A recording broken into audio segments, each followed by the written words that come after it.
start representing in my confidence. I am the greatest. I cannot lose. I'm pretty. And every man believes he's the greatest. Every man would like to be the greatest. Many want to say this, but they fear it. And they see this in myself, and some hate me for it, and some love me for it. Do you have a bodyguard? You don't? I got one bodyguard. He has no eyes, though he sees. He has no ears, though he hears. He remembers everything with the aid of mind and memory. When he wishes to create a thing, he just orders it to be, and it comes into existence. It's God. Oh, he's my bodyguard. He's your bodyguard. He's the supreme. What would you like people to think about you when you've gone?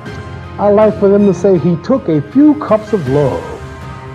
He took 1 tablespoon of patience, 1 teaspoon of generosity, 1 pint of kindness. He took 1 quart of laughter, 1 pinch of concern, and then he mixed willingness with happiness. He added lots of faith, and he stirred it up well. Then he spread it over a span of a lifetime, and he served it to each and every deserving person he met.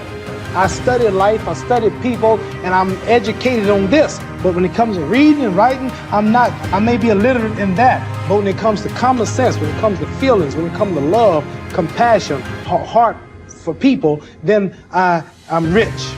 I wrote something once that says, where is man's wealth? His wealth is in his knowledge. For if his wealth was in the bank and not in his knowledge, then he don't possess it because it's in the bank. You understand? My wealth is in my knowledge.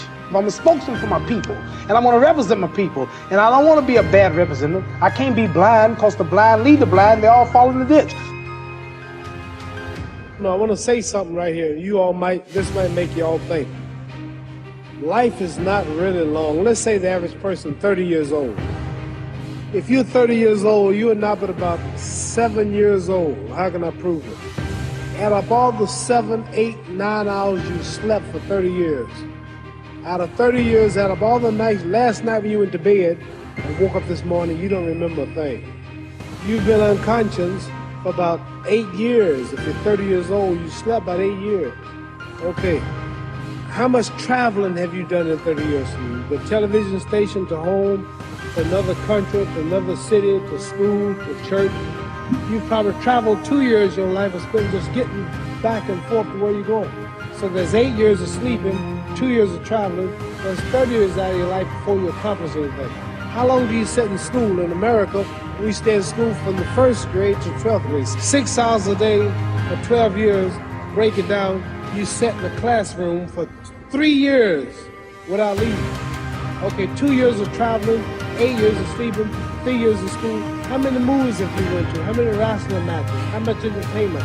How many movie theaters, live plays, baseball games? Probably 2 years of entertainment. So by the time a man, you older people know him, bear with us, what I'm saying, by the time you have children, by the time you have made a way for your children, by the time you pay for your home, you're pushing 60 years old. So life is real short. See, Ali, that's the only thing about Ali. When you were watching Ali get beaten up as an old man, even as was a young kid, he's not going to quit. You got to kill him. He won't quit. Even he was getting beat up every round, get kicked out of my lab at home. It's a champ. No, come on, let me out. Come on out. They wouldn't stop. He would have to stay up there and take the beating like a man. He wouldn't quit. And the way I respect a guy like that so much, I have so much admiration for a guy like that so much, but it's just not right to do you that way as a human being. Just say it's over. I come back and fight another day else. You got me, you know. And listen, I always like to think I'm a bad, I don't give a, but that's a part of Ali. That's where he overshines me, because I can't understand a man that's willing to just really die for this, you know. And I talk that, but he's the real thing. Why does it make you emotional? Is it talking about him or the relation to you? Me, Ali's a giant. There's no way other fighters can match him. He'll die for this shit. He'll die. I'm not gonna die for that. Everybody has a purpose in life. Everybody has a destiny. And the knowledge of that destiny enables one to fulfill it. See, so everything was put here for purpose. Ants, buzzards, trees. And it's the knowing of that purpose that enables every man to fulfill it. And life begins when a person realizes his purpose in life. Very few people know how to go about finding what's the best purpose in their life that they should try to fulfill. And mine was just to be the world heavyweight champion. And then also not only being the champion, but keeping my dignity, my pride, my manhood, not Uncle Tom, as they say, selling out my people just for the white man's dollar. So this is my purpose, to go down as the first one, just about to go all out and all the way, and being clean with the sport, and not representing nothing like tobacco and whiskey and various commercials, and stand with my people and representing everybody at the same time, not just owning my own, marrying my own kind, and socializing with my own kind. But I belong to the world as far as being the champion, but I let it be known that I am black, and I will always be black and with black, even if I mean give up all the money and everything that I can be offered from boxing.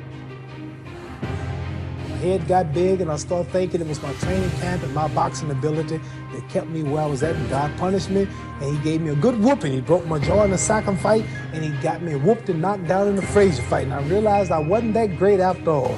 So I had to get not only together physically but spiritually. For this fight I prayed every day for 5 days, 5 times a day for the past 4 months, and everything is perfect.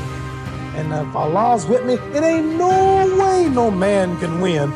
No way. Because I'm representing God. I'm representing the freedom of black people in America. I want to be the one black man who stands up and look at white people and tell the truth, who don't sell them out, who don't Uncle Dom, who don't promote cigarettes, don't promote whiskey, take his fame to uplift his little brother in the ghetto. How do we treat each other? How do we help each other? So, I'm going to dedicate my life to using my name and popularity, helping charities, helping people, uniting people, bringing people bumming each other because of religious beliefs. We need somebody in the world to help us make peace. So when I die, if there's a heaven, I want to see it. Because we live how long? 80 years? The odds are everybody in this room, some of you are going to be dead 20 years from now. Some of you are going to be dead 50 years from now. Some are going to be dead 30, and some are going to be dead 60, 70 years from now. We all going to die soon. And if you live to be, say, 125 years old, which we don't do, right? Let's say we live to be 250, and you can have sex for 145 of those years. You're going to come to the end after that. So, we don't have it about 80 years on earth. This is a test to see where will we spend our life in heaven and hell. This is not the life now. Your real self is inside you. Your body gets old. Some of you go to look at the fridge, you don't have no teeth. Your hair is leaving you. Your bodies get tired. But your soul and your spirit never die. That's going to live forever. So your body is just housing your soul and spirit. So God is testing us on how we treat each other, how we live, to see where our real home be in heaven. So this physical stuff don't last for so long. So my car, this building is going to be here when the man who built it dead. There have been many kings and queens of England. They're all dead. After this one is gone, another one will come. So we don't stay here. We're just trustees. We don't own nothing. So what am I saying? The most important thing about life is what's going to happen when you die.